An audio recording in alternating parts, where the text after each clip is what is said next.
우리 사도신경 제3강 위에 있는 우리 그 사도신경 일부분, 오늘 그 외아들 이 부분 우리 다 같이 한번 읽도록 하겠습니다. 시작. 그 외아들 우리 주 예수 그리스도를 믿사오니. 자, 그 밑에 나는 그의 유일하신 아들 우리 주 예수 그리스도를 믿습니다. 과거 고대 유대인들은 이 이름에 굉장히 중요한 의미를 가지고 있었어요. 제가 지난주 하나님에 대해서 강의를 할 때에도 이 이름에 대해서 가장 먼저, 그래서 그 정체성에 대해서 우리가 먼저 나눴잖아요. 이 이름에 굉장히 많은 의미를 두고 있고, 또 이 이름을 가지고, 이 이름의 의미를 가지고 이들은 신앙의 신앙을 지켜왔어요. 굉장히 중요한 겁니다, 이 이름이. 그래서 밑에 보면 제가 익투스라는 이 그림을 가져왔어요. 이 그림 많이 봤죠, 그죠? 네. 이 물고기 그림 정말 많이 봤는데, 이거 누가 한번 읽어줬으면 좋겠는데, 목소리 좋으신 분 한 분만 좀 읽어줄 수 있을까요? 하리야, 이거 소리 한 번만 조금 한 번만 더 낮출 수 있나? 꺼지나 그러면? 낮추라고요? 자, 우리 옆에 있는 혜린 자매님 한번 읽어주십시오. 네, 아무도 읽을 마음이 없습니다. 기독교 초기 성도들이 그리스도인으로 불리기 이전의 이름, 핍박과 신앙을 지키기 위한 일종의 암호와 같은 것으로 물고기 모양의 스티커가 바로 익투스이다. 이는 예수 그리스도는 하나님의 아들, 구주라는 말의 앞글자를 따서 만든 것으로 초기 교인들은 이 이름으로 자신들의 신앙을 표현하고 지킴으로 성도의 교제를 나누었다. 자, 익투스라는 이름은 예수 그리스도는 하나님의 아들, 구주, 그러니까 우리의 구원자 예수 그리스도, 그분이 하나님의 아들이라는 이 문구를 가지고 그 이름을 익투스라고 부르면서 그 이름을 따서 익투스라고 불렀죠. 왜냐하면 이 당시에는 예수님의 이름을 함부로 부를 수가 없었어요. 1차적으로는 유대인들 앞에서 하나님의 이름을 부르는 것은 망령되이 일컫는다고 생각을 했습니다. 그래서 하나님의 이름을 거론하는 것도 불가능했고, 예수 그리스도의 이름을 거론하는 것은 당연히 불가능했겠죠. 이단으로 몰렸습니다. 그들은 배교자들이었고, 이단의 상황에서 이들이 그리스도인으로서 신앙을 지킬 수 있는 그 방법은 이 하나님의 아들 구주, 예수 그리스도는 하나님의 아들 구주라는 이 이름의 글자를 따서 익투스라는 이름으로 그들의 이 이름을 가지고 신앙을 지켜왔던 거예요. 우리가 이 이름을 말하고 이 이름을 고백함을 통해서 우리가 이 그리스도인이라는 사실을 잊지 말고 계속해서 상기하자. 이것이 고대 이스라엘 그리스도인들의, 이 당시 그리스도인들의 신앙의 방법이었습니다. 한마디로 이 이름이 굉장히 중요했던 거예요. 이름을 말할 수도 없는 상황에 이 이름을 잊지 않기 위한 이들의 몸부림이었죠. 그래서 오늘 또 보게 되면 예수 그리스도는 하나님의 아들 구주, 이 말이 또 우리가 지금 고백하는 이 사도신경의 고백과도 거의 같은 고백이죠. 그 외아들 우리 주 예수 그리스도를 믿습니다라는 고백과 일맥상통하는 그런 내용인 거예요. 그래서 이들에게 예수의 이름, 그리고 그 세월이 흘러 지금 우리가 다루고 있는 이 신앙 고백의 예수 그리스도도 우리에겐 사실상 똑같은 의미라는 거예요. 우리가 신앙 고백을 하는 그 가운데 우리가 그 외아들 우리 주 예수 그리스도라는 그것을 이 신앙 고백 안에서 고백하는 이유는 반드시 이 고백을 우리가 함을 통해서 그 이름을 상기하고 기억하고 그분이 나의 구원자이십니다라는 것을 끊임없이 내가 기억하기 위한 몸부림이라는 거죠. 그래서 우리는 이 사도신경의 이 부분을 굉장히 중요하게 여기고 우리가 깊이 좀 살펴볼 필요가 있다는 겁니다. 자, 그러면 우리 한번 봅시다. 과연 이 예수 그리스도, 그 외아들 우리 주 예수 그리스도, 이 이름에 어떤 비밀이 있는지 오늘 우리가 한번 살펴보면서 은혜를 나눴으면 좋겠습니다. 자, 원래는 제가 외아들 주 이렇게 들어가야 되는데 제일 근본적인 이름부터 한번 봅시다. 예수. 과연 이 예수라는 이름이 뭔가? 자, 한번 볼까요? 창세전부터 준비된 이름이 바로 예수였어요. 창세전부터. 이 예수라는 이름은 이 창세전부터 준비했어요. 자, 여기 잠깐 들어가기 전에 한 가지 여러분이 질문 던지고 들어갈게요. 그러니까 이 질문 오늘 끝까지 들고 가야 될 질문. 첫 번째, 왜 삼위였을까? 좀 적어놨으면 좋겠어요. 왜 삼위일체로 존재해야만 했을까? 첫 번째 질문입니다. 왜 삼위였을까? 이게 오늘 여러분들과 제가 구해야 될 궁극적인 질문의 해답이고요. 중간에 제가 또 한 가지 질문을 던질 겁니다. 그 질문의 답이 결국에는 이 삼위의 문제로 가지고 들어가요.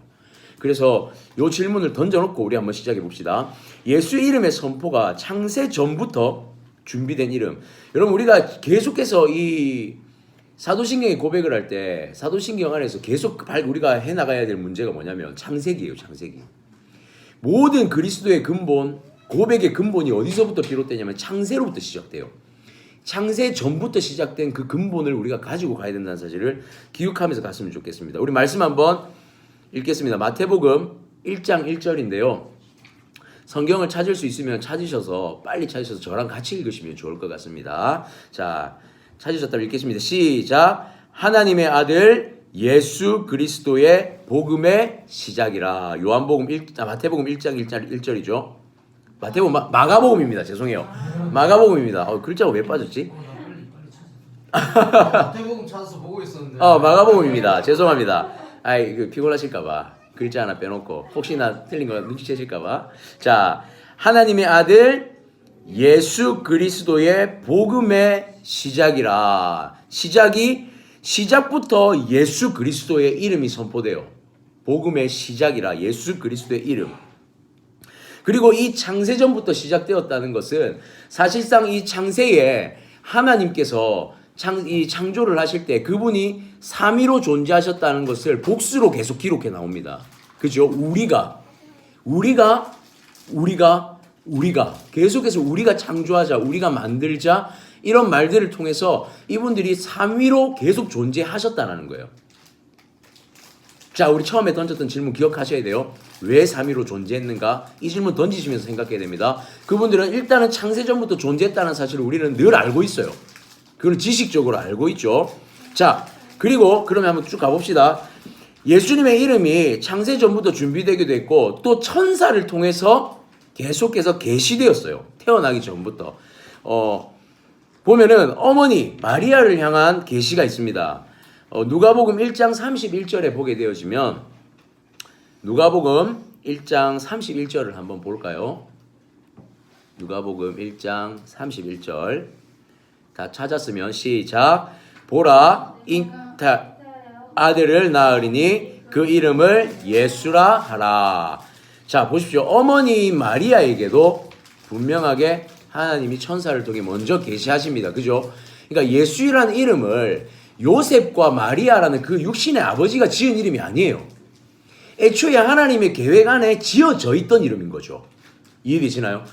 이 예수라는 이름은 하나님이 지으신 이름이에요. 애초에 하나님에 의해서 존재되어진 이름이라는 거죠. 아버지 요셉을 향해서도 계시합니다. 마태복음 1장 21절 제가 읽어드릴게요. 한번 들어보십시오. 아들을 낳으리니 이름을 예수라 하라. 이는 그가 자기 백성을 그들의 죄에서 구원할 자이심이라 하니라. 아들을 낳으리니 이름을 예수라 하라. 아버지인 요셉에게도 동일하게 예수의 이름을 알려주고 있습니다. 하나님이 천사를 통해서.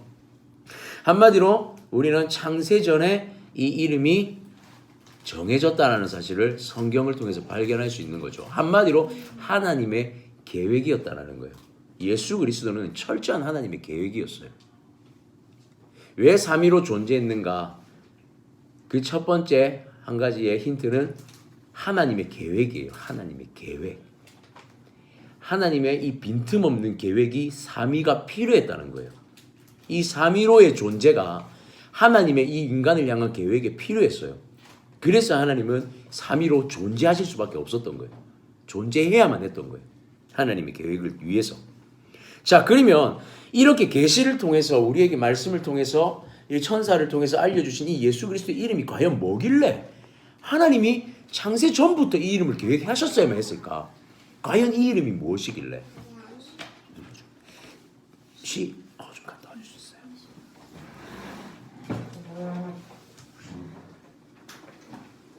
과연 이 이름의 비밀은 뭘까요? 헬라어로 예수 그리고 히브리어로는 예수아라고 그렇게 기록을 합니다. 예수아. 예수아는 여호수아라는 뜻이에요. 여호수아. 사실은 여호수아라는 이름이고 실상 유대인 중에서 이 여호수아라는 이름이 굉장히 많았다고 합니다. 그냥 아주 흔한 이름이었어요. 근데 이 예수라는 이름이 언제부터 안 쓰였냐면 예수님의 탄생 이후부터 그 예수님의 십자가 사건 이후부터는 예수님의 이름이 거의 안 쓰였어요. 그렇죠. 맞아요. 저주받은 이름이에요. 이 이름은.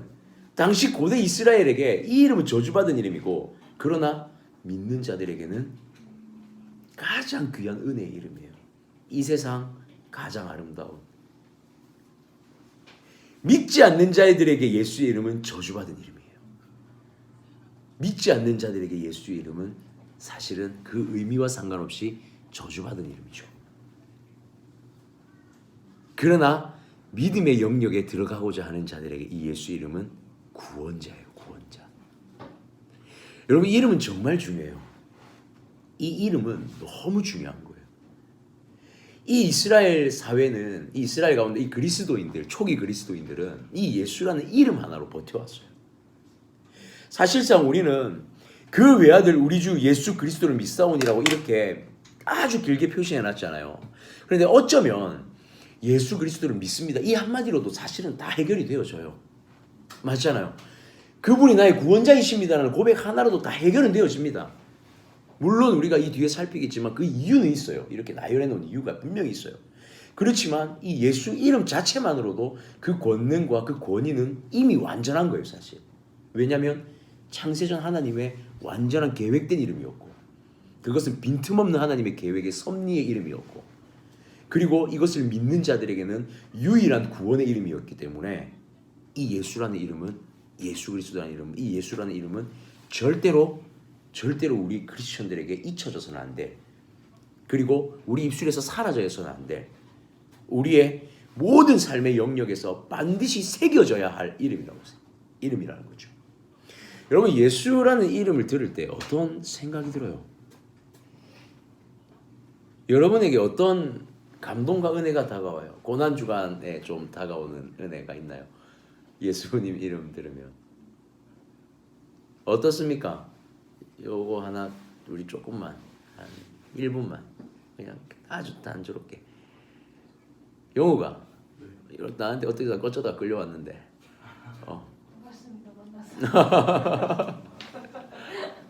영욱이, 너는 지금 너의 입장에서 예수라는 이름이 어떻게 다가오니?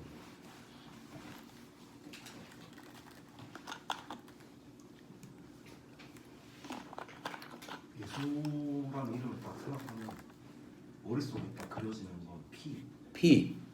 그 이미지는 피. 그 피가 흐르는 그런 피가 흐르는. 결국 예수님이 십자가에 달리신 그 사건이 기억나는. 너무 많이 들어서 그런가? 그럴 수도 있고. 오케이, 좋습니다. 또 우리 오늘 하루 종일 예배드리면서 하나님의 그 거룩의 보좌 앞에 나아가는 유일한 통로인 예수 그리스도를 우리가 누렸다면, 여러분 예수의 이름이 여러분에게 어떻게 다가와요? 예수님 생각에 감사로 감사.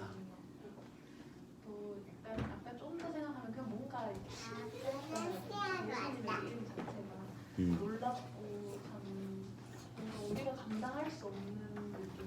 그런 거 위대하고 네, 감미롭고 놀랍고 범접할 수 없는. 맞아요. 또 어때요? 다른 분은?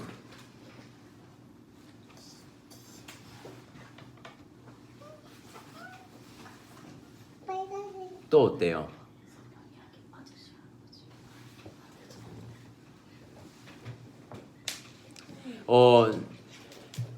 저도 영아 사모님하고 비슷해요. 예수라는 이름 자체만 딱 들었을 때는 사실 컸어요.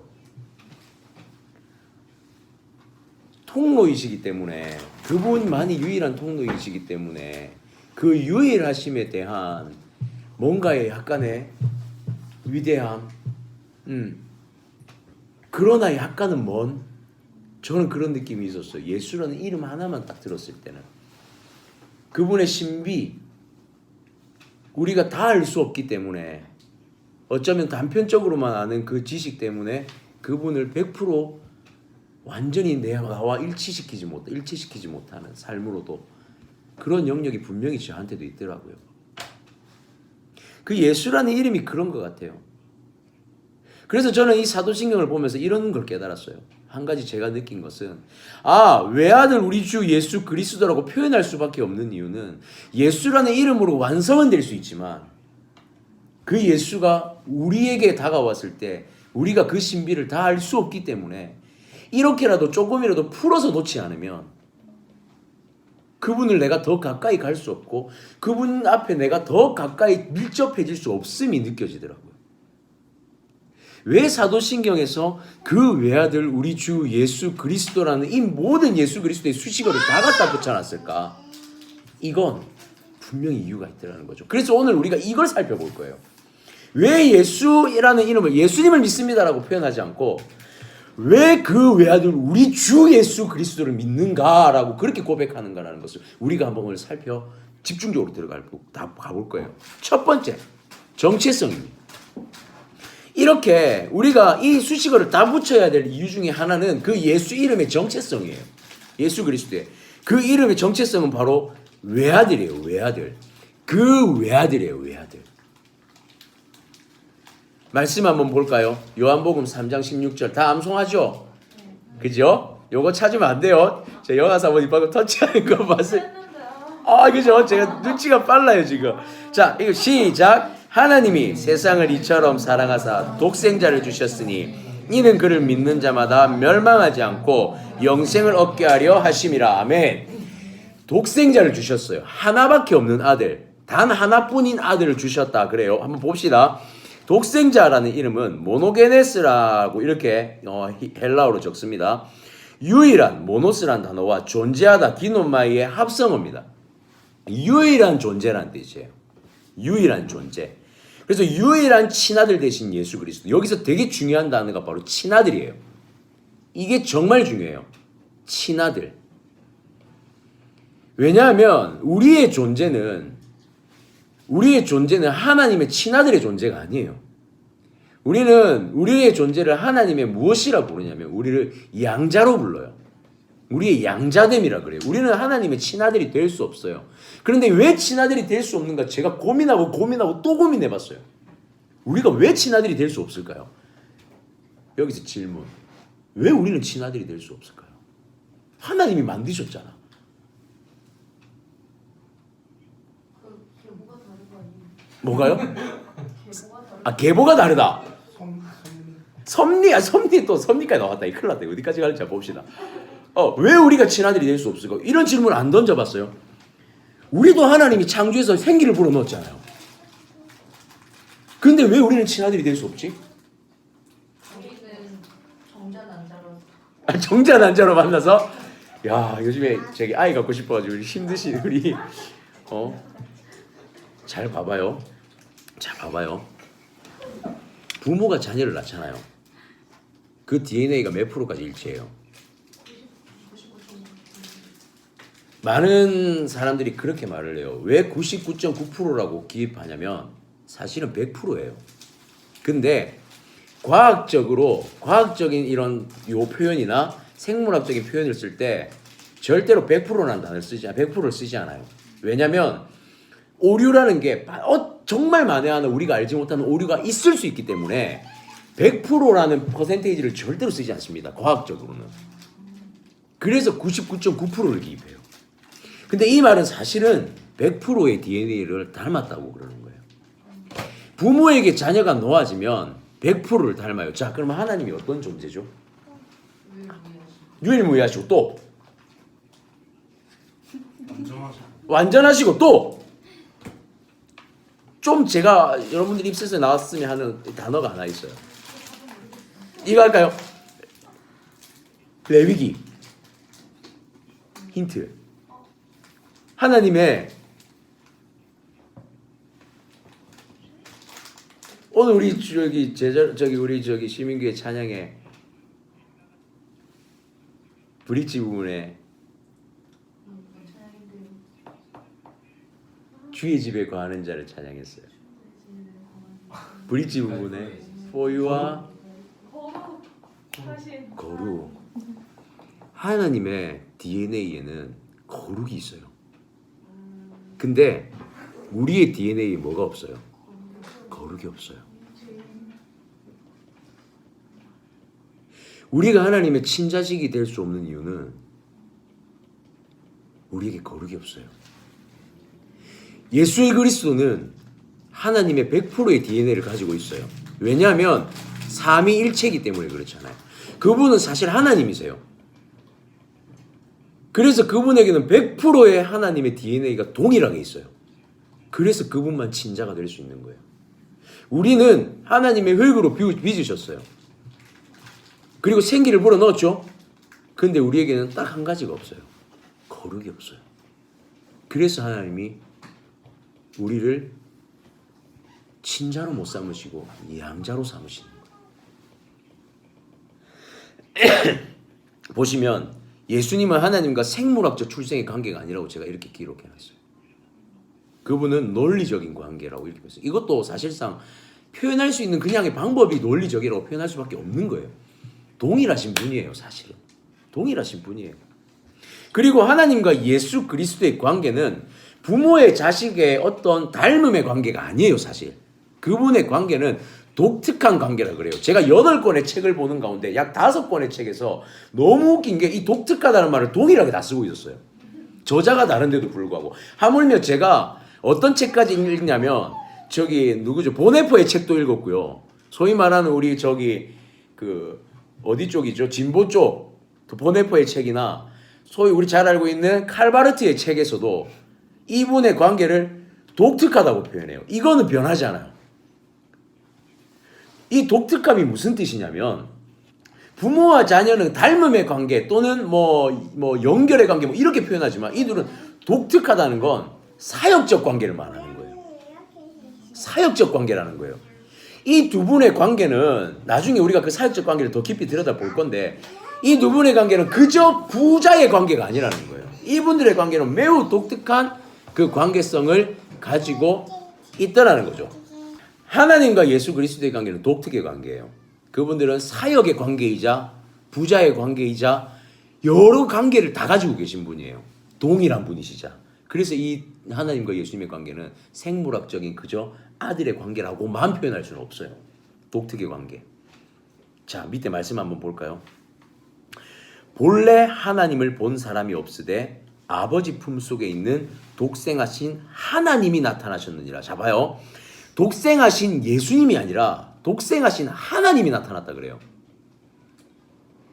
분명히 자녀의 관계인데 아버지와 아들의 관계인데 그러면 독생하신 아들 예수 성자의 이름을 붙여야 되는데 또 여기는 성부이신 하나님의 이름을 붙여요. 그러니까 이 둘의 관계는 독생이지만 또 본인이라는 뜻이에요. 굉장히 독특한 관계죠. 표현도 이렇게 두 가지를 동시에 표현해요.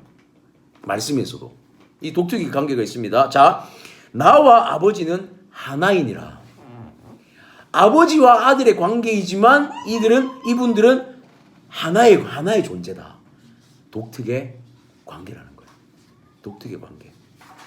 뒤에 한번 볼까요? 하나의 의미는 숫자적인 의미가 아니에요. 그냥 한 분이었다, 두 분이었다 이런 부분이 아니라 본질적으로 같은 분이라는 거예요. 아까 말했죠. DNA가 동일하다고. 우리가 할 수 있는 최고의 표현이에요. 그냥 최적의 표현. DNA가 동일하신 분이에요. 그래서 그리스도는 이게 니케아 신조에 우리가 저번에 그거 할 때 니케아 신조가 제일 첫 번째 신조라고 했잖아요. 니케아 신조에 보면 그리스도는 하나님께서 나온 하나님이시며 빛에서 나온 빛이다 그래요. 여러분 이거 한번 진짜 잘 제대로 읽어봐요. 이게 말이 안 되는 내용이거든요. 하나님께서 나온 하나님이고 빛에서 나온 빛이다. 이거를 이렇게 표현하는 게 이상한 거예요. 빛이면 그냥 빛인 건데 빛에서 나왔다 그래요. 근데 그게 또 빛이라 그래요. 하나님께서 나왔다 그래요. 근데 또 하나님이라 그러는 거예요. 이게 무슨 뭐라고 해야 되죠? 뭐라 하죠? 이 분리하는 거 자기 혼자 막 분리되고 막 이런 게 아니에요. 우리가 그렇게 착각하면 안 돼요. 그러니까 생물학적인 개념이나 과학적 개념에서 하나님을 판단하면 안 돼요. 예수 그리스도의 독생자의 이 영역은 철저한 삼위의 영역이에요. 우리가 알지 못하는 신비의 영역이에요. 삼위의 영역이에요. 그래서 성경에 이렇게밖에 표현할 수가 없어요. 니케아 신조도 이렇게 표현할 수밖에 없어요. 하나님께서 나왔는데 하나님이시다. 이게 이런 표현밖에 방법이 없는 거예요. 그분은 독특의 관계이기 때문에 그래요. 독특의 관계이기 때문에. 자, 또 볼게요. 예수님은 친아들이 되신 것이 아닌 언제나 하나님의 아들이셨다. 자, 이게 무슨 말이냐면 여러분 이게 진짜 퀘스천 질문 하나 더 던질게요. 자, 봐봐요. 왜 아들이어야 했는가? 적어놔줬으면 좋겠어요. 왜 아들이어야 했는가? 한번 봅시다. 여러분 삼위로 존재한다는 것까지 오케이. 그거 하나님의 영역이니까 삼위로 존재했어요. 자, 지금부터 한번 고민해 봅시다. 왜 아들이에요? 하나님과 성령의 관계는 어때요? 그냥 삼위일체고 그냥 하나님, 성령님 개별의 느낌이죠. 맞죠? 각자 다른 느낌이죠. 근데 예수님만 아들의 관계예요. 왜 친아들이어야만 했지? 육체의 몸을 입으셨기 때문에. 입으셨기 때문에. 오케이, 좋아요. 기억해 놓으세요. 육체의 몸을 입으셨다. 또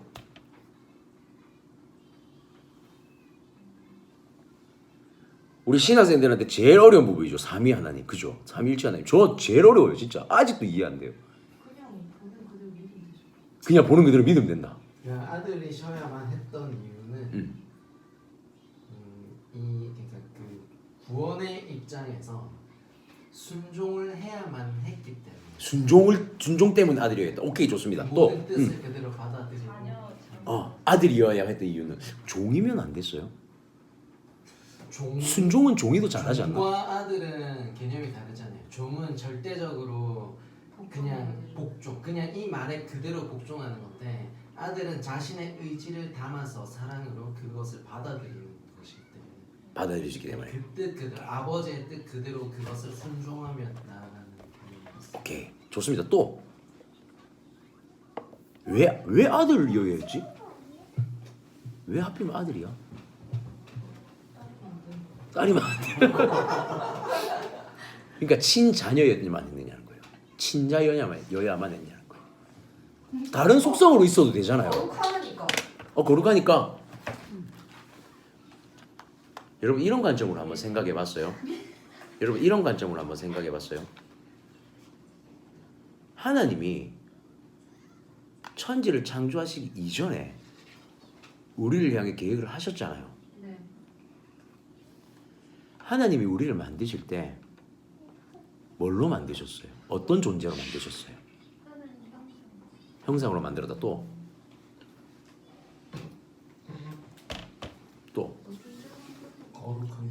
거룩한 존재. 아까 거룩이 없다 했는데 우리는 깨어진 거? 그럼 우리는 원래 애초에 원죄가 없었어요. 만들어질 때부터. 그러다가 원죄가 생겨난 거예요. 아담의 범죄로 인해서 죄가 범죄로 생겨난 거예요? 아니면 원죄의 존재가 있었던 것을 하나님이 절제시켰던 거예요? 범죄로 인해 죄가 생겼는데 그게 원죄가 돼버린 거예요. 잘 고민해봐요. 범죄가 애초에 원죄가 없었다면 선악을 알게 하는 나무를 만들었을까요? 원죄는 죄를 지어서 원죄가 나온 게 아니에요. 원래 있는 죄. 여러분 한번 고민해봐요. 아니 이 말이 맞아요. 그러니까 틀린 말이 아니에요. 뭐냐면 우리가 개념을 잘못 이해하고 있는 거예요. 범죄를 저지름을 때문에 우리의 원죄가 드러난 거예요. 무슨 말인지 이해돼요? 원래 죄가 있었는데 여러분 그 예수 그리스도의 존재가 자 여기부터 갑시다. 하나님이 이것만 사실되면 우리 여기 다 끝나요. 강의는 사실상. 좋아요. 왜 다들 기뻐하지? 근데 아니 왜냐면 그 다음은 쭉 진행돼요. 정말 이 문제가 여기서 딱 걸리면 절대 뒤에가 용납이 안 돼요. 봐봐요. 생각해봐요. 하나님이 천지를 창조하실 때 태초에 하나님이 천지를 창조하시라는 그 베레시트의 그 첫 시작이 딱 정해진 시작으로 시작했어요. 그러면 그 정해진 시작을 하나님께서 시작하시기 이전에 완전한 하나님의 계획이 계셨을 거 아니에요. 있었을 거 아니에요. 그리고 이제부터 시작할 거야 라고 딱 스타트를 끊으신 거죠. 그 전에 이미 하나님 모든 계획을 다 세워놓으셨어요. 하나님이 우리를 창조하실 때 흙으로 우리를 빚으시고 생기를 불어넣었죠. 그리고 사람으로 만드셨죠. 그런데 우리가 한 가지를 착각하고 있어요. 하나님이 우리를 만드실 때 사람으로 만들었는데 우리의 정체성이 뭐냐는 거예요. 그때 만드셨을 때. 영? 사람은 애초에 만들어질 때 친자는 아니었지만 자녀로 만들어졌어요. 하나님이 생기를 불어넣으시고 생기를 불어넣으시니 아까 영화 사모님 뭐라 그랬죠? 형상대로 만들었다 그랬죠. 닮음은 부모와 자식의 관계밖에는 나올 수가 없어요. 모양의 닮음과 그 DNA의 닮음은 형상으로 만들었다는 그 표현은 그 부모와 자녀 관계밖에 나올 수가 없어요. 애초에 우리를 만드실 때부터 자녀로 만드셨어요. 그런데 뭐가 부족했냐면 그 0.1%의 거룩함이 부족했어요. 우리에게는.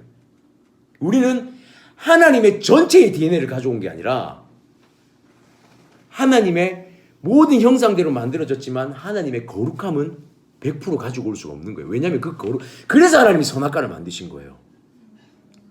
선악을 알게 하는 나무를 에덴 동산 중앙에 만드신 이유는 우리에게서 그 죄의 속성이 드러나지 않게 하기 위한 순종의 개념을 계속 주입시켰던 거예요. 너희가 이것만 하지 않으면 돼. 그러면 너희는 내 안에서 거룩을 누리며 살 수 있어. 내가 너희에게 베푸는 거룩을 누리고 살 수 있어요. 거룩은 우리가 거룩함이 있는 게 아니라 하나님이 거룩을 주셔야 거룩한 거예요. 아시죠? 맞죠? 하나님이 거룩을 주시는 상태로 에덴 동산에 머물렀던 거예요. 근데 그게 뭘로 깨졌어요? 선악을 알게 하는 나무를 먹은 불순종으로 그 거룩함의 하나님과의 거룩함의 관계가 깨져버렸잖아요. 거룩함이 사라져버렸어요. 그러자마자 이 거룩함이 덮고 있던 뭐가 튀어나온 거예요? 원죄가 튀어나온 거예요. 이게 잘못 알고 있어요. 그러니까 개념적으로 단편적으로만 생각을 하니까 우리는 죄가 없었는데 죄가 생겼다 이렇게 생각해요. 아니에요. 죄가 드러난 거예요. 그런데 되게 재밌는 사실은 이 죄가 우리의 전체가 아니에요. 이 거룩함이 덮고 있던 이 죄의 작은 원죄의 부분이 드러나는데 이게 물들여 버린 거예요. 우리 그런 얘기 많이 하잖아요. 물 위에 잉크 한 방울 딱 떨어뜨리면 어떻게 돼요? 다 검어져 버리죠. 그게 죄의 속성이라고 우리 배웠잖아요. 죄가 전부가 아니라 한 방울이었어요. 죄는. 거룩함이 하나님의 우리는 형상대로 99.9%가 다 하나님의 형상대로 만들어졌어요. 그래서 우리는 착각했어요. 우리가 원죄가 없던 존재라고. 거룩이 덮고 있었기 때문에. 애초에 자녀로 만드셨어요. 그래서 하나님이 자녀로 만들어서 우리에게 그 거룩을 덮으시고 생기를 불어넣으셨잖아요. 그 거룩을 불어넣으셨어요. 생기를 불어넣었다는 건 하나님의 성품을 불어넣으신 건데 그 성품의 근본 성품의 유일한 성품이 뭐냐면 거룩이었어요. 그 거룩을 불어넣으셨는데 그래서 우리가 자녀됨이 됐는데 자녀됨으로 만들어졌는데 이게 날아가 버리니까 자녀됨이 끊어진 거예요. 예수님이 왜 창세전부터 친자로 존재했어야 되냐면 우리가 처음부터 자녀였기 때문이에요. 자, 우리가 자녀였기 때문에 자녀의 존재가 필요했대요. 완전한 자녀의 존재가 필요했던 거예요. 제가 반지를 이렇게 설명할게요. 이렇게 반지를 끼고 있으면 이거는 사람이라고 봐요. 이게 반지가 죄예요. 봐요. 여기에 이 죄를 덮기 위해서는 똑같은 자녀의 존재인 완전 무결한 자녀의 존재가 덮어져야 돼요. 그래야 이 죄가 안 보여요. 무슨 말인지 이해돼요? 예수 그리스도가 하나님의 아들 성자인 이유로 존재해야 될 이유는 성자로 존재해야 되는 이유는 우리가 애초에 자녀로 만들어졌기 때문이에요. 하나님의 계획에 우리는 그저 사람으로 만든 게 아니라 자녀로 만드셨어요. 자녀로. 그래서 예수님은 자녀로 존재하셨어야 돼요. 하나님의 친자녀. 단 거룩함이 그대로 있는 하나님 본질적 자녀로서 존재하셨어요. 이게 외아들이라는 고백을 우리가 해야 되는 목적이에요. 이유예요. 그냥 예수 이렇게 말하면 왜 우리의 죄가 해결되어지는지를 모르는 거예요. 우리가. 왜 예수님이 우리의 죄를 감당할 수 있지? 무슨 근거로? 굳이 예수님이어야 돼? 하나님은 그 모든 안배를 다 놓으신 거예요.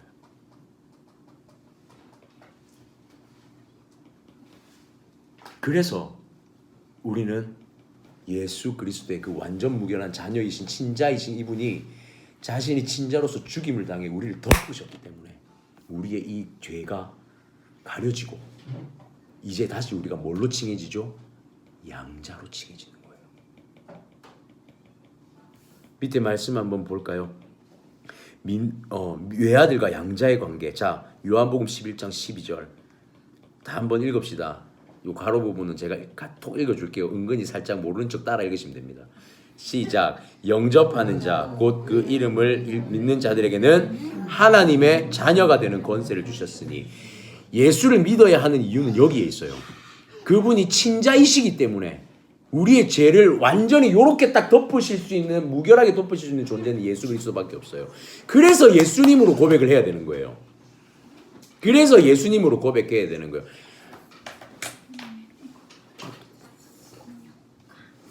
이해가 되셨나요?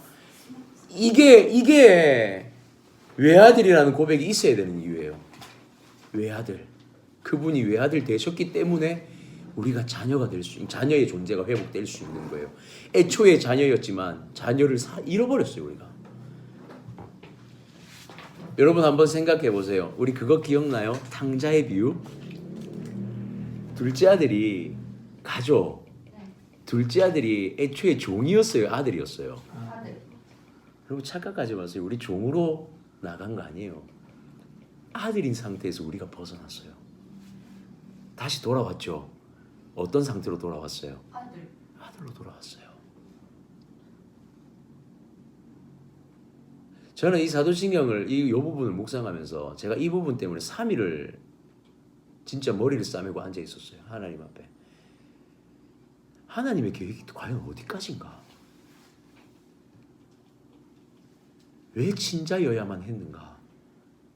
삼위의 영역에서 제일 해결되지 않던 부분이었어요. 성령님은 그냥 성령이라는 존재로 존재하시는데 왜 이분은 꼭 하나님과 아버지와 아들로 존재해야 됐을까? 왜냐하면 우리가 아들이었기 때문에. 그러니까 한마디로 봐봐요. 창세전부터 하나님의 계획에 포인트가 어디 있었어요? 여러분 창세전부터 하나님의 모든 이 땅을 향한 계획의 포인트가 어디 있었는 줄 알아요? 구원. 그냥 구원이 아니에요. 자녀의 구원이었어요. 하나님의 창조의 포인트는 우리 이렇게 말하죠. 이게 틀린 말이 아니에요. 당연한 거예요. 하나님을 찬양하는 게 우리의 목적이잖아요. 그죠? 그게 목적이 되는 이유가 뭐냐면 하나님은 우리에게 다 줬기 때문이에요. 하나님 우리한테 그 자신의 계획의 모든 중심이 우리가 있었어요. 하나님의 계획에는. 하나님의 계획의 모든 중심에는 우리가 있었어요. 그래서 하나님이 창조를 마치시고 이렇게 말씀하셨어요. 심히 보기 좋았더라. 그 심히 보기 좋았다라는 단어가 토브거든요. 좋았다는 토브인데 이 토브라는 단어가 행복이라는 단어의 어원이고 이 행복이라는 단어가 처음 쓰인 게 우리를 만드시고 난 이후에 처음 쓰셨어요. 하나님이 우리를 만드시고 행복했다 그랬어요. 너무 행복했다 그랬어요. 심히 행복했다 그랬어요. 왜냐하면 자신의 친아들을 계획해 놓을 정도로 원하고 원했던 아들을 얻은 거였거든요. 그래서 예수님, 그래서 하나님은 너무 행복했던 거예요. 여러분 한번 상상해봐요. 양자를 위해 친자를 준비했다고 생각해봐요. 이게 말이 돼요? 저는 아직도 이해가 안 돼요. 이 강의를 하면서도 사실 이해가 안 돼요. 양자 때문에 친자를 준비했다는 게 이해가 돼요? 하나님은 굉장히 과학적이시거든요. 과학을 넘었죠. 이성을 넘었죠. 감성까지 넘었죠. 그냥 다 주신 거예요.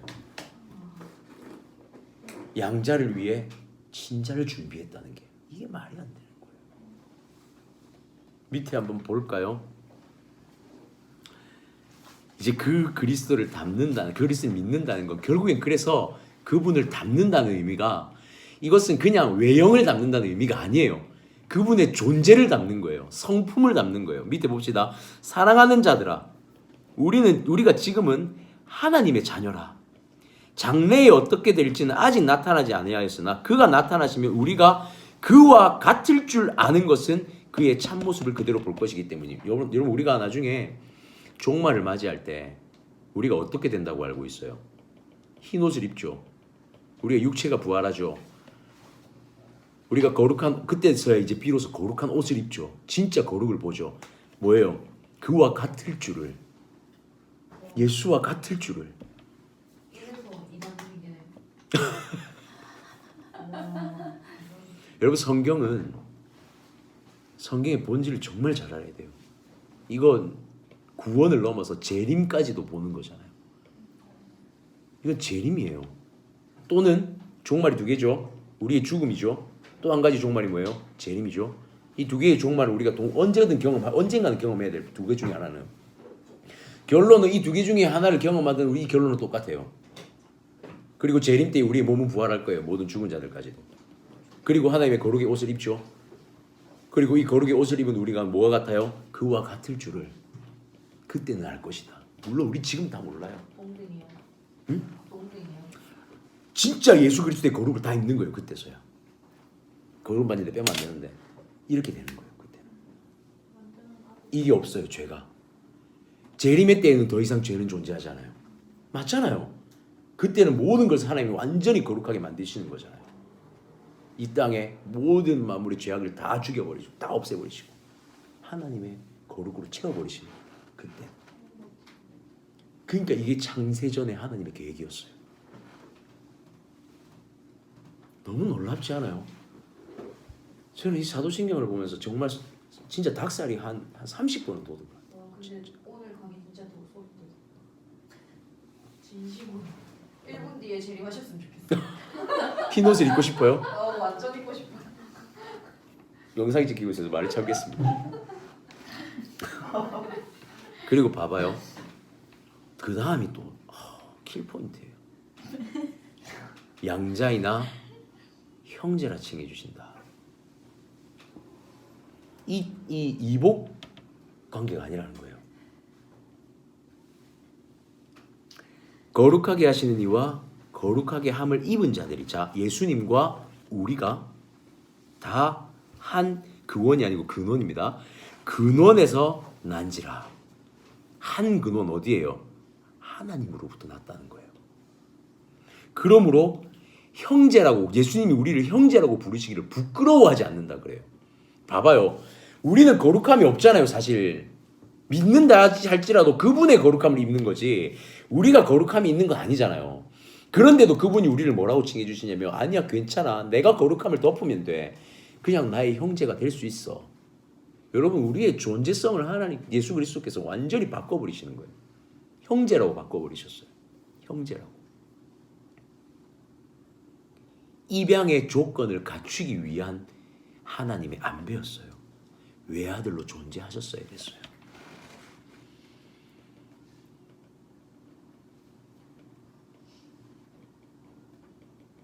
어때요? 여러분? 이 다음은 사실 그리스도의 사역과 직분에 대한 부분이기 때문에 사실은 이 부분 앞에 이 부분 외아들 부분이 사실 핵심이에요. 저는 하나님이 알 수 없는 분인 건 알겠는데, 아니 이렇게까지 사실 우리가 지금 알고 우리가 함께 나누는 이 부분도 정말 일부의 일부밖에 안 되는 거잖아요. 그런데 그 일부의 일부밖에 안 되는 것에서도 우리는 모든 하나님의 그 감정을 다 느낄 수 있는데, 정말 그 하나님의 그 사랑이 얼마나 큰 건지 다 느낄 수 있는데, 문득 그런 생각을 해봤어요.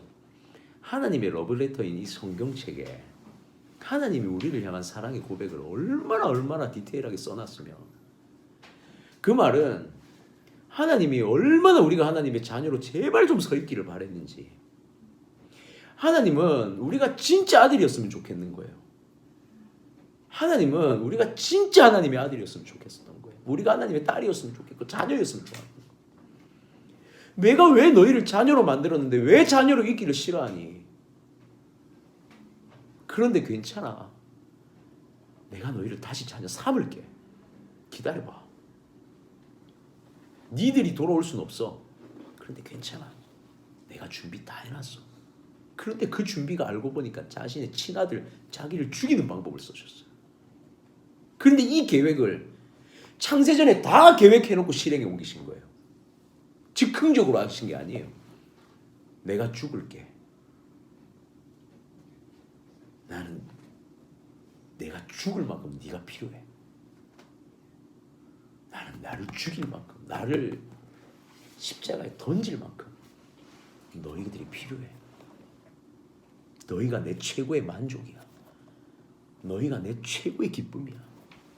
너희 형상, 너희의 그 존재를 보는 것만으로도 내 모든 게 다 줄 수 있어. 내 모든 걸 다 줄 수 있어. 이게 하나님의 창세전의 계획이었고, 외아들이라는 이름 안에서 그분의 그 정체성에서 발견할 수 있게 되는 은혜인 거죠.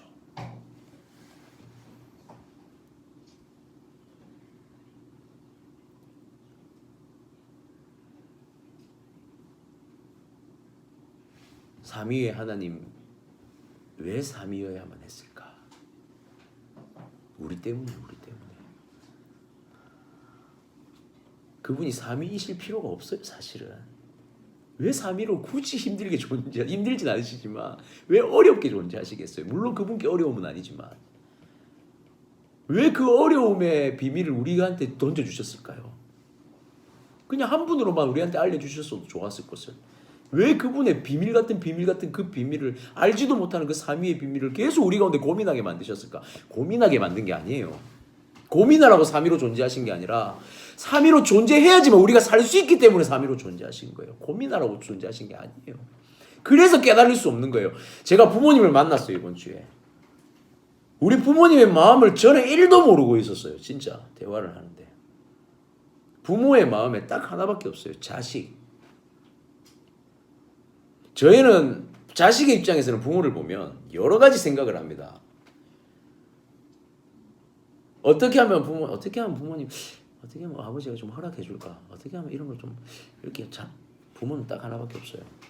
어떻게 하면 이놈이 행복할 수 있을까?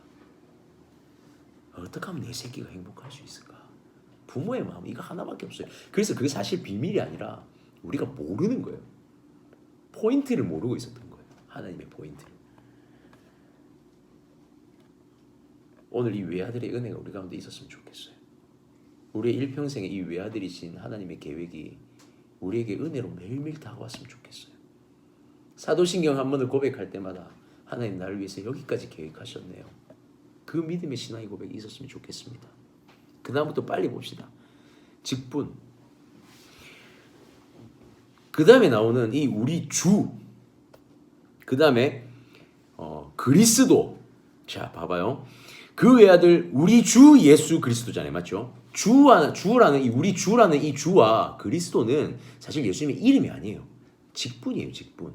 그분이 어떤 직분으로 존재하시고 그 직분을 감당하셨는가의 문제예요. 자, 도마가 대답하여 이르되 나의 주님이시여. 그래요. 나의 하나님이시니라. 주인 주자죠, 그죠? 주인이에요. 퀴리오스라는 헬라어로 헬라어의 칭호를 번역한 건데 70인역에서 보면 한 6,000번 이상 이 하나님을 가르쳐서 주라는 단어를 사용해요. 그리고 본래 키리오스라는 단어는 로마의 황제에게 쓰이는 단어예요. 주라는 주인이라는 단어는. 그런데 초기 그리스도인들은 이 주라는 단어를 로마의 황제에게 쓰지 않았고 예수님에게 사용했어요. 이게 초기 그리스도인들의 핍박의 이유였어요. 로마 황제에게 주라는 단어를 사용하지 않고 예수 그리스도에게 주라는 단어를 사용했다는 이것. 그런데 로마 황제에게는 굉장히 치욕이죠. 로마의 그 법정에서 사형을 선고받았잖아요. 로마의 법정에서 사형을 선고받고 십자가의 로마의 형에 당했잖아요.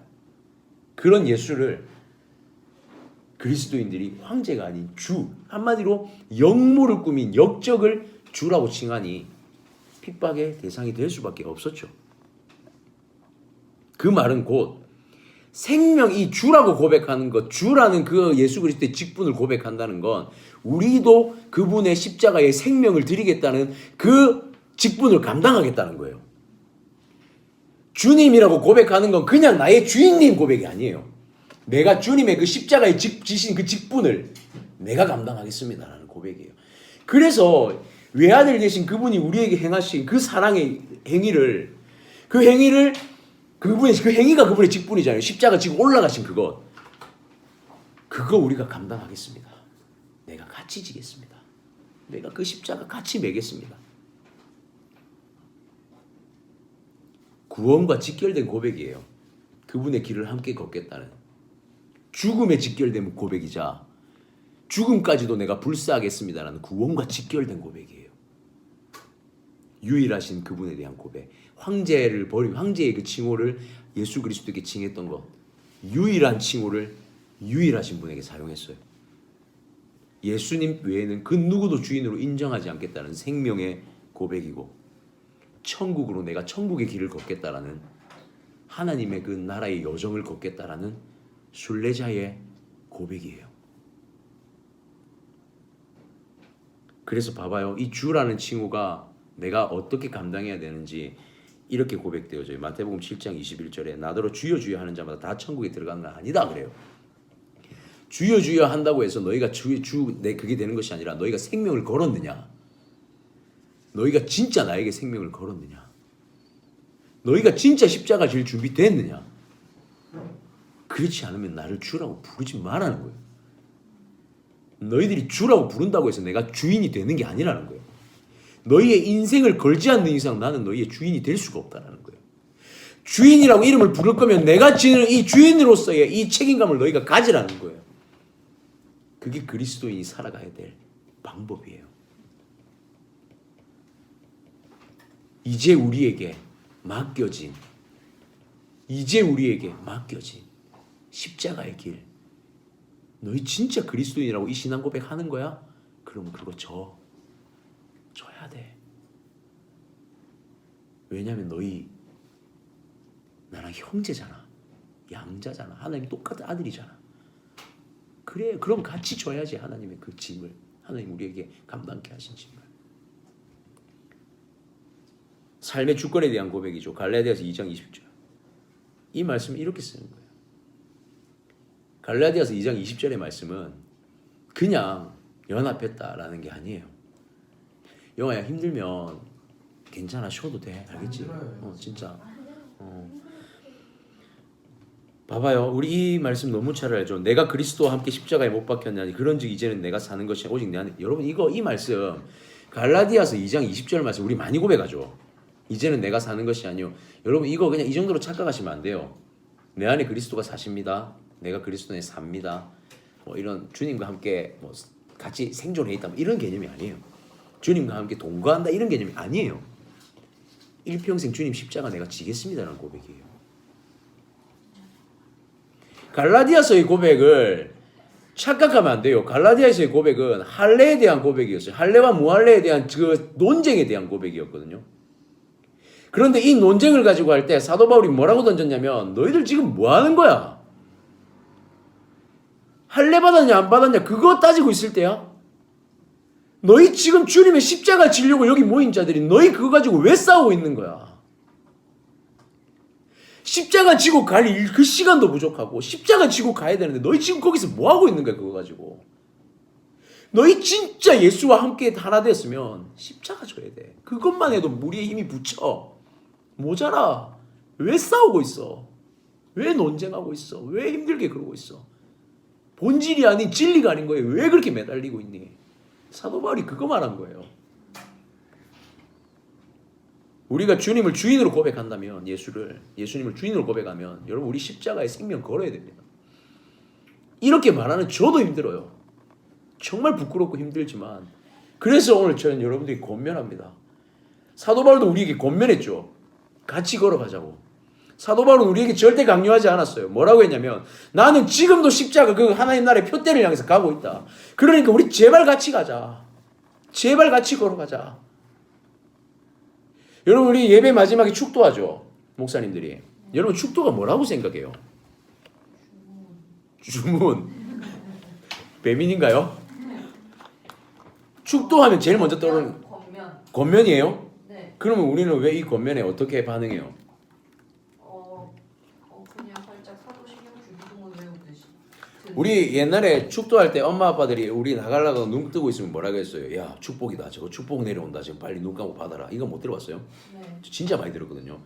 축도 때만 있어도 너희 축복 받는 거다. 맞아요. 축도는요. 축복이 아니에요. 축도는 뭐냐면요. 사도 바울이 서신서에 제일 처음에 썼던 그리고 제일 마지막에 썼던 축도는 인사였어요. 사도 바울은 이 축도를 인사로 사용했어요. 근데 지금은 약간 권위주의로 변질됐어요. 축도는 뭐냐면 오늘 우리가 하나님 앞에서 나눈 이 예배의 은혜 같이 걸어갑시다. 살면서. 여러분 이게 축도예요 사실은. 그리고 우리 현수장님 기억나실지 모르겠는데 신대원에 있을 때 축도하신 목사님 중에 한 분 교수님께서 그렇죠.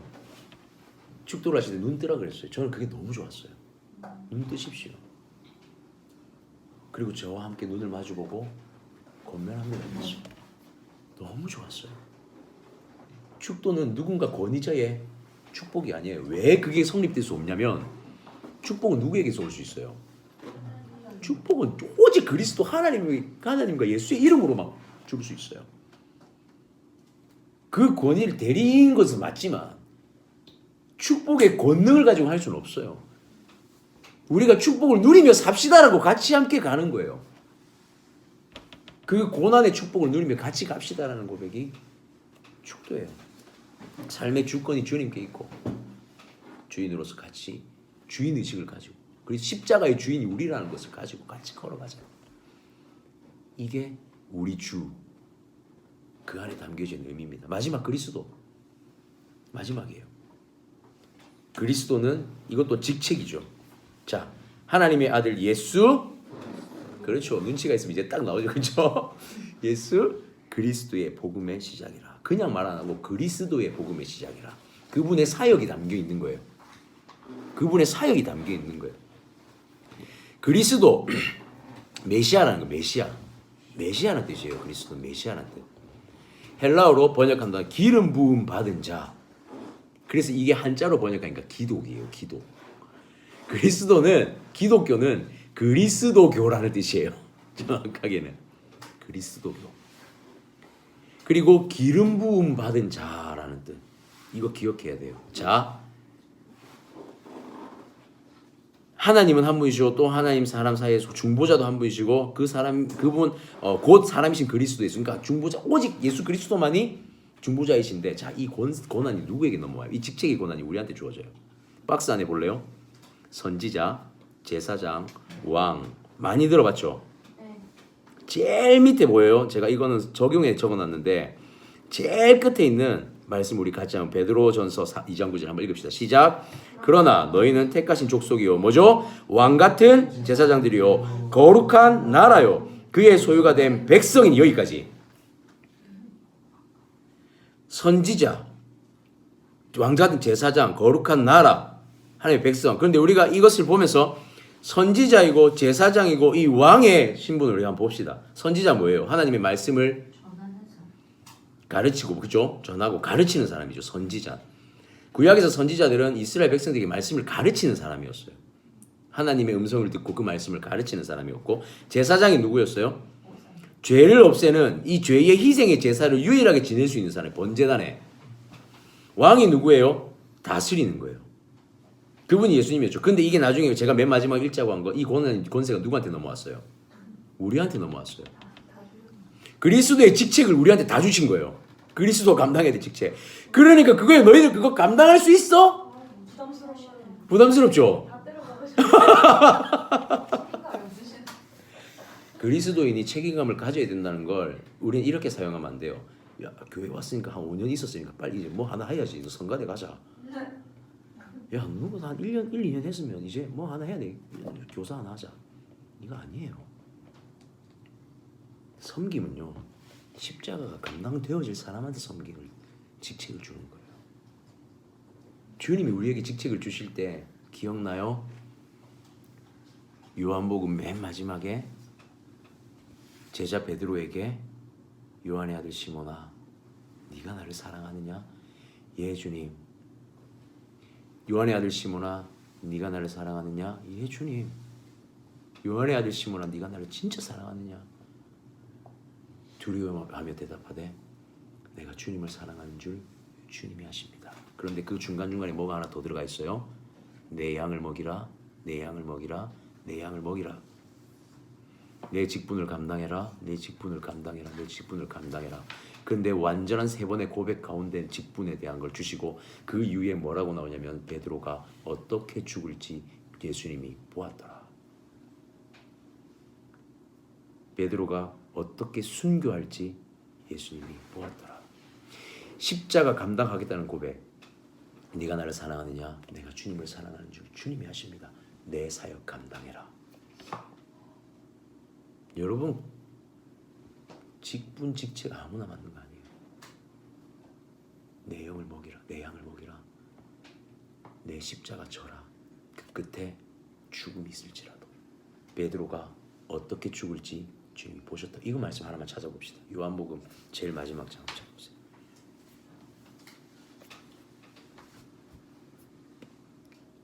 20장이었나요? 21장이었나요? 일곱 제자에 나타난 제자들에게 하늘이 자. 21장 17절 쪽. 자, 몇 절이냐면 17절. 자, 19절 한번 볼까요? 자, 요한복음 21장 19절. 이건 우리 다 같이 읽읍시다. 다 찾고. 제가 이 말씀을 하나님 앞에 매번 묵상해요. 어려울 때마다. 시작. 이 말씀을 하시면 베드로가 어떠한 죽음으로 하나님께 영광을 돌릴 것을 가르치심이라. 베드로가 어떻게 죽어요?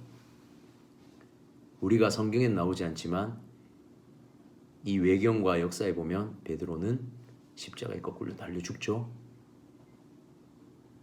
예수님이 그걸 언제 봤어요? 요한의 아들 시몬아, 네가 나를 사랑하느냐? 그 질문에 대답했던 베드로를 보면서 베드로의 죽음을 봤어요. 주님이 우리에게 물으세요. 네가 나를 사랑하느냐? 내 십자가 질 준비 됐느냐? 예, 주님. 다시 물으세요. 십자가 질 준비 됐느냐? 예, 주님. 다시 물으세요. 내 직분 감당할 준비 됐느냐? 주님이 하십니다. 너는 이제 순교자의 삶을 사는 거야. 내가 너의 죽음을 봤다. 여러분, 주님이 우리에게 직분 맡기실 때는 뭐냐면 내가 너의 죽음을 봤다라는 말이에요. 우리 신앙 고백 함부로 하면 안 됩니다. 주님을 믿습니다라는 고백 함부로 하는 거 아니에요. 제가 함부로 하지 말라는 건 고백을 하지 말라는 게 아니라 계속 고민해야 돼요. 끊임없이 고민해야 돼요.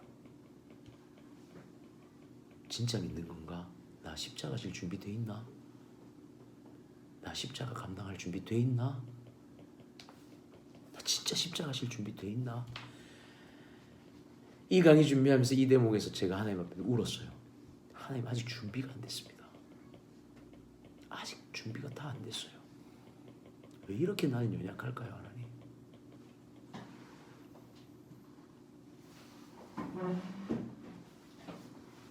예수님을 고백하면서 산다는 것은 그냥 이 한마디로 정리할게요. 하나님의 계획에 우리는 애초에 자녀였어요.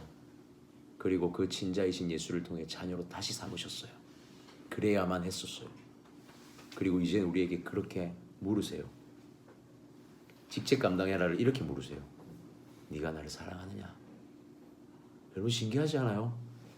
직책을 감당, 하나님의 직분, 우리 주 그리스도의 직분을 감당하는 우리에게 주님 뭐라 물으시냐면, 직분 감당할 준비됐어? 이렇게 안 물으세요.